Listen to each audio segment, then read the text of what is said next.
Hi everyone, and welcome to another edition of Burton Ballers.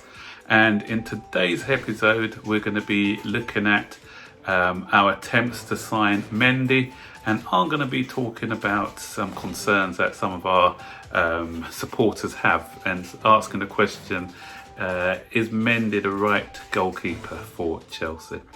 I'll also be talking about Declan Rice and giving you the latest update on him.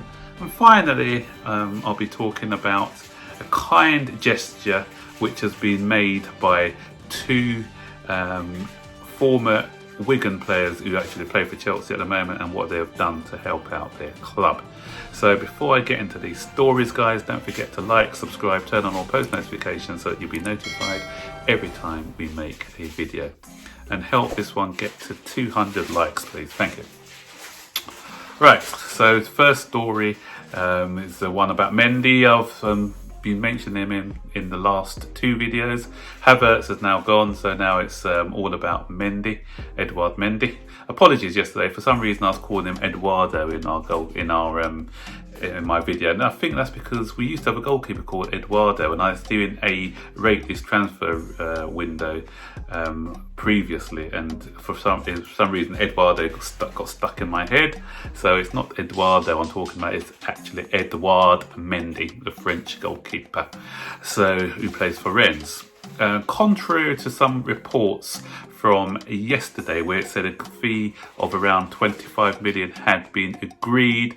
Now, the Rennes chairman has come out today and said that's not the case, but they are in dialogue with Chelsea, so that much we know. Apparently, Rennes want about £30 million, and Chelsea had an offer of 18 million plus add-ons rejected. So there's going to be some negotiation to be had on that. So I think we'll come to an agreement with a fee of around about 25 million euro or pounds. So Mendy badly wants to move apparently, and Rennes are currently looking at replacements. That replacement probably is not going to be Areola. Areola looks like he's going to Fulham now, and he's at the moment having medicals at Fulham. So there is a goalkeeper in Spain. I can't remember the guy's name. I saw it mentioned earlier. So who Rennes are looking at. So Rennes are going to be probably looking at trying to get a replacement now. And I was listening to the podcast from of the Byline podcast Alex Goldberg puts out. If you haven't subscribed to it, it's only about £1. It works out to be about £1.50 a month English money, and it's quite good. He has some really good guests on there. Today he had Simon Johnson, so they were talking about the goalkeeping situation at Chelsea. So there's a little plug for the podcast. So if you're going on your daily walks or doing a bit of exercise and you need something to do, give it a listen. He was saying how Chelsea, what I've been saying before actually in one of my videos, how Kepa is going to be staying because it's hard for us to get a buyer. So we're going to get in a goalkeeper who's going to compete with Kepa for the number one spot. So that's why we're not spending massive on like an Oblak or someone. We're spending this money on Mendy. Mendy's been well scouted by Petr Cech and Lodishel, and so he's not somebody, just because he's coming in from Rennes and he's not a big name that a lot of people have heard of, he's not somebody who is just coming in to make up the numbers. He's somebody he's highly underrated, and he's somebody who's well respected by Petr Cech. If Petr Cech and Lodishel rate this guy, then they are the experts in that field. I'm not the expert in this field, so I'm not going to be knocking his abilities because they know a lot more than I do.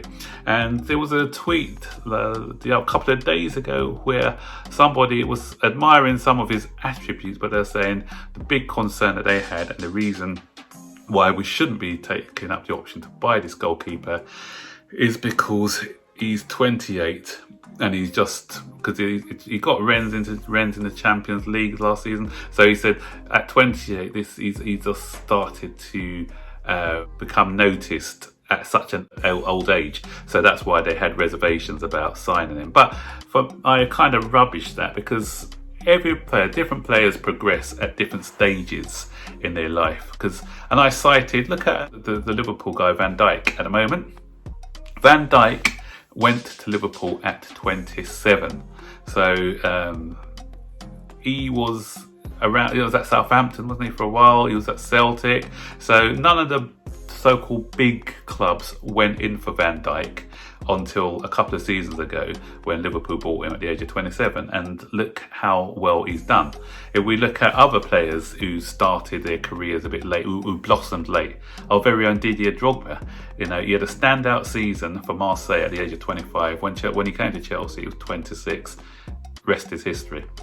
Jamie Vardy, you saw what he did at Leicester, entered the big time at Leicester at the age of 27 when they came up to the Premier League, I think, 27, 28.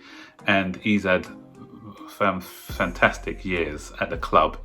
So these are just a few players. I'm sure that some people can mention other players who, Ian Wright, for the older ones who listen to this, so they'll know about Ian Wright. He came in at a 22-year-old, I think, at Crystal Palace. He didn't go through the youth setup and then he joined Arsenal, I think, at the age of 27 or 28, and had many successful years there. So don't look at the age, guys, and think have concerns about it, because this guy, he's a fighter, and that's what I like about him. Because something else that some people may not know about this goalkeeper is when he was 23 years of age, I think, when he was finding it difficult to find clubs, he was going to be stacking shelves or working in a supermarket or something, because he was going to give up the game. But then he got another break in the game, and the rest is history. So he's very, very underrated, but by a lot of people. But those in the know who's watched him and looked at him, they see a lot of qualities in him. So I'll be judging him, like I always do with any player who comes to Chelsea, on his performances, not on his reputation, because I always like to give everyone a fair chance when they come to the club. So we'll see when he does come, because I don't think it's a matter of if, it's going to be a matter of when he comes. Let's just give him a break, give him a chance, and see how he gets on at Chelsea. And the other thing I like, they said, what they mentioned about in the podcast, what I'd like to mention about this goalkeeper is that he is a talker. He's got a strong, big personality, and that's another thing that we lack from Kepa. Kepa can command his defence, but this guy, he can command the defence, and he's got a good presence about him. So that, for me, again, is another tick in the box. Just a quick one on Declan Rice. Simon Johnson was a guest on this podcast today, and he said that Chelsea have not given up on Declan Rice. And I've mentioned this before in another one of my videos that I've done. I think if this deal is going to be done, it's going to be done towards the end of the window. West Ham need money. They find it hard to get rid of some of their players, so they need to buy to sell, and that's why they've put the 80 million price tag on him. I think Chelsea can negotiate it down to around about the 50 million mark, because you know what Marina Granovsky is like when it comes to negotiation. So this deal could happen, but if it does, it'll probably be towards the back end of the window. And that's a nice story to end up on. Victor Moses and Rhys James. Both of them had connections with Wigan. Victor Moses we actually bought from Wigan, and Rhys James, as you know, went out on loan to Wigan last season. Wigan need help because they may be going into administration. They need money. So both of these players have donated a sizable amount of money to help Wigan out. So that's good to see. A lot of times footballers don't get good press, but when they do nice things like this, I think it should be congratulated. So well done, you two, on this kind gesture. So that's all the stories for today, guys. Don't forget to like, subscribe, turn on all post notifications so you'll be notified whenever we make a video. And don't forget to comment them, guys. Comment on all the 3 stories I've spoke about. Mendy, you got any reservations with him, or are you happy for him to come in to be our number one goalkeeper? Do you think he's going to be our number one goalkeeper, or do you think he's going to be understudy to Kepa? Could you bear to have Kepa for another season? Let us know. What do you think of the Declan Rice situation? Do you think that we should get him? Some people, that's the other thing about Declan Rice, you know, he didn't perform well against for England yesterday, and some people, they always judge people on what they see in one game. They don't look at the overall season. When you're judging someone, don't just take one game, you know, one bad game and say, oh, why are we wasting money on this guy? Just look at their season, you know. He was fantastic when they played against us against West Ham. He had a great game. And if you looked at some of the other games, he's been the most consistent and important player throughout the season. So, you know, everyone has a bad off game now and again. So you can't just judge somebody on, you know, what they do in one game. So guys, that's it for today.